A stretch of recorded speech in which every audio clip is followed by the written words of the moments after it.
Et la philosophie, c'est bien de savoir aussi qu'elle peut s'intéresser à des domaines où on ne l'attend pas nécessairement, notamment lorsqu'on parle du cœur du point de vue de la cardiologie. On ne pense pas forcément au cœur tel qu'on en parle en philosophie, c'est-à-dire le lieu des affects, des passions, etc. Et encore, je dirais qu'on est dans de l'imagerie, parce que quelque part, on sait très bien aussi en philosophie que le cœur n'est qu'un organe et que par conséquent... De cette dépression qui peut faire suite à un accident grave, parce qu'on sait bien que la dépression est générateur de récidive, de dévalorisation, et tout ça, non seulement les traitements sont moins efficaces, mais les patients après récidivent plus facilement. Ils sont plus vulnérables aux maladies cardiovasculaires. Eh oui. Donc on les accompagne, par exemple, en leur donnant aussi une possibilité de faire une cure, une réadaptation, pour reprendre une activité physique. Donc ça c'est important aussi après un accident cardiaque, de ne pas sentir qu'on est foutu, qu'on est dévalorisé. On leur propose après de leur montrer que avec une éducation, un accompagnement, une cure, un kiné, un conseil avec des diététiciens ou des diététiciennes, on peut reprendre une activité physique et se sentir de nouveau bien. Et on peut surmonter l'accident, voir qu'on est de nouveau humain et qu'on peut reprendre sa place dans la société.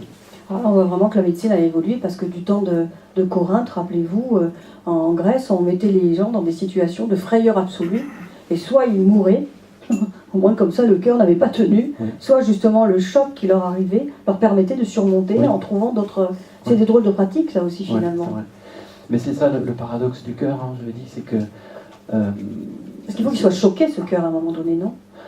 Pour avoir une sensation, une réaction, oui, c'est sûr que c'est un électrochoc, quoi. Voilà. Oui, voilà. C'est vrai. C'est ça aussi, bon, j'en reviens un petit peu à la définition de notre métier, c'est que le cœur, il a cet affect particulier, c'est que c'est on-off, marche-arrêt. Hein. Je le dis bien, à un battement cardiaque près. Alors ensuite, vous expliquez aussi le type de comportement. Alors là aussi, je suis restée assez de gens, justement, qui prennent des tensions artérielles. Oui. Alors c'est des inquiets, alors là, à répétition, plusieurs fois par jour, il faut prendre l'attention. Voilà. C'est des inquiets. Ça c'est un gros morceau dans le livre, c'est l'hypertension artérielle. C'est la première cause de consultation en médecine de ville. Beaucoup de gens viennent pour l'hypertension, c'est le fléau numéro 1 dans le monde entier, hein, c'est l'hypertension artérielle. C'est pas la malnutrition, c'est pas le sida, c'est vraiment les maladies cardiovasculaires. Parce qu'on oublie que dans les pays en voie de développement, donc le Brésil, Russie, Inde, Chine, le fameux BRIC, tous ces pays qui ont accédé maintenant à un niveau de vie assez élevé, ils ont des maladies cardiovasculaires et les gens meurent de ça. Ils ne meurent plus des autres maladies. Et la tension fait partie vraiment des préoccupations quotidiennes. Et donc c'est devenu une obsession. C'est une obsession parce que là, on en parle beaucoup. La tension, ça peut se mesurer facilement, ça peut s'auto-mesurer. Les gens achètent des appareils. Et je vois souvent dans les magazines, dans nos salles d'attente, achetez-vous un appareil de tension pour surveiller votre tension. Alors là, ils ont tout dit dans les magazines. Les gens, ils achètent pour surveiller votre tension. C'est facile, ça. Mais on a un chiffre de tension, qu'est-ce qu'on en fait? C'est ça la question. Parce que regardez, faire mesurer une tension, tout le monde est capable. Un enfant est capable. Mais après, interpréter et savoir si c'est un risque, si on a vraiment une maladie, ça c'est autre chose. Et c'est là où les gens dramatisent, parce que souvent ils se jettent sur l'appareil de tension lorsqu'ils ont un symptôme. Par exemple, j'ai mal à la tête, forcément c'est la tension, puisque je l'ai lu dans Marie-Claire. Donc je vais me prendre mon attention, et forcément je trouve quelque chose qui ne me plaît pas, parce que je suis déjà énervé d'aller chercher l'appareil. Et on trouve 150, 160, et les patients viennent, ils nous disent, voilà docteur, je suis en train de mourir, voilà, ma tension me tue, Marie-Claire me l'a dit. Alors c'est toujours... alors là où il y a une erreur, c'est le rapport de cause à effet. C'est j'ai mal à la tête, donc c'est la tension. Ouais. Bon, ça a l'air... beaucoup de gens le disent, hein. Mais c'est pas toujours le cas comme ça. Je dis pas que ça n'existe pas.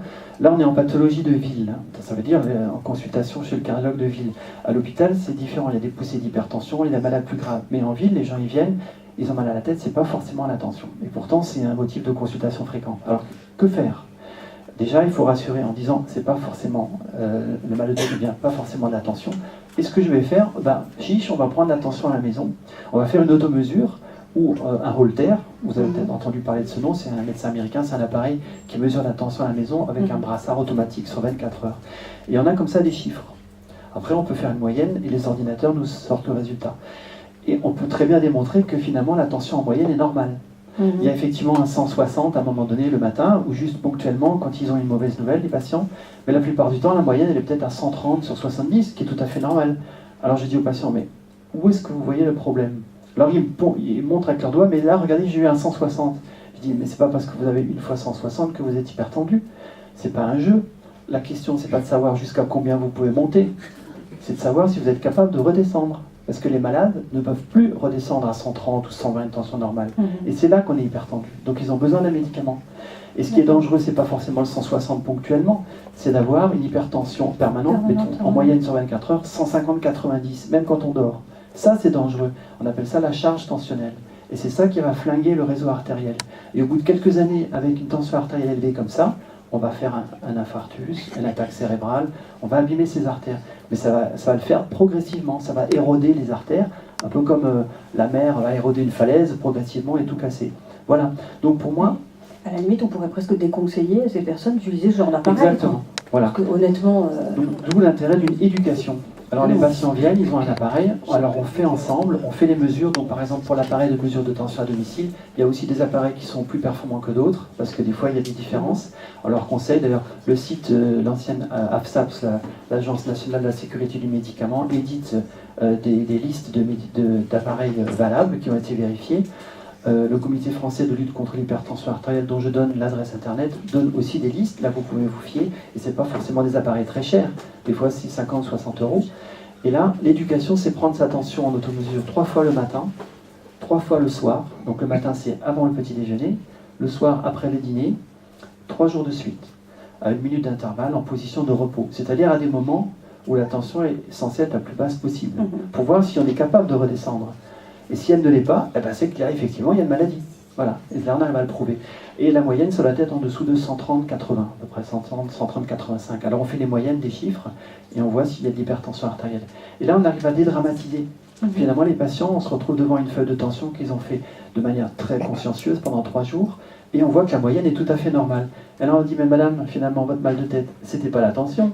Vous n'aviez pas une autre chose? Oui, finalement, j'ai aussi des cervicales qui me font mal. Je dis, ben voilà, finalement, la cause, c'était j'ai mal à la tête à cause des cervicales, et en conséquence, ça a fait monter ma tension. Mais c'est pas la tension qui est responsable. Oui, puis je pense qu'il y a une espèce d'auto-alimentation quand on est un peu sujet, on va dire, être un peu hyperchondriaque ou quelque chose comme ça. On peut très bien, à partir d'un facteur qui devient symptomatique, en faire quelque chose que l'on interprète mal, puis on voit de plus en plus de gens, moi je trouve ça presque même hallucinant. Moi c'est pas le genre d'appareil que j'aimerais m'acheter, sauf si j'avais un médecin qui me dit que vous avez des problèmes de tension, pour la surveiller. J'irais pas m'offrir ça pour me faire plaisir, moi, honnêtement.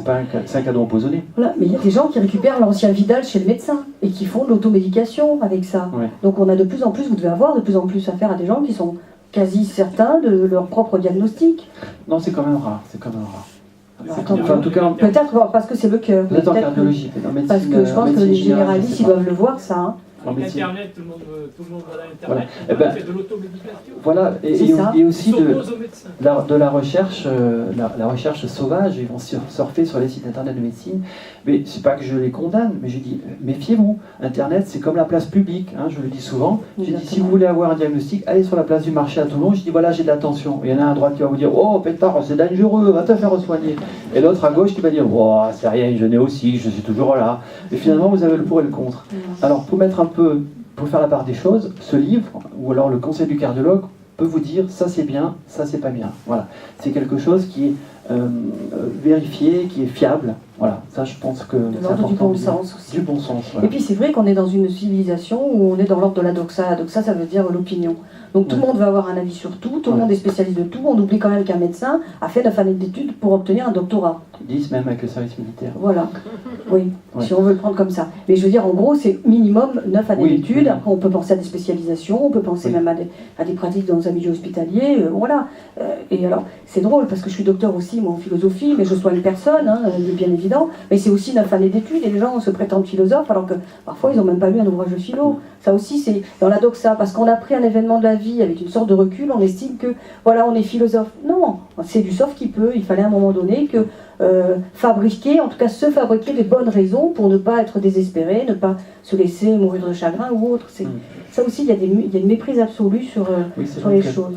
Ben, c'est vrai, c'est une société où la communication est un peu sauvage, hein, tout le monde peut dire n'importe quoi, on l'a vu notamment sur les problèmes des publications de médicaments récents, on ne donne pas de nom, mais je pense qu'il faut effectivement faire le tri, qui a la légitimité de dire quelque chose et à qui se fier. Voilà. Il faut savoir qui où sont les parle valeurs. et d'où il parle. Voilà. Et Exactement. on a un gros exemple à la télévision, c'est le dimanche midi aux 13h, vous avez à la fin Monsieur Tout-le-Monde, alors, qui est habilité à parler sur le problème politique, le problème de santé, le public, le problème de... Et on se rend compte que c'est l'acteur, c'est le lambda, le clampin lambda de la rue, etc. Et c'est pas parce que je m'appelle, je sais pas moi, Depardieu, pour faire un peu dans l'ironie, que je suis à même, parce que je suis un bon acteur, de parler de la maladie cardiovasculaire. Je veux dire, il faut savoir d'où on parle et à partir de quoi on parle. Donc, que les artistes parlent de l'art, on est bien d'accord, mais après, laissons aux médecins parler de la médecine. Voilà. Et encore, il faut trier parmi les médecins, excusez-moi de vous dire ça. Oui, je suis d'accord. Il y en a qui peuvent être pas d'accord avec ce que je dis, entièrement, voilà. Mais à ce moment-là, donc...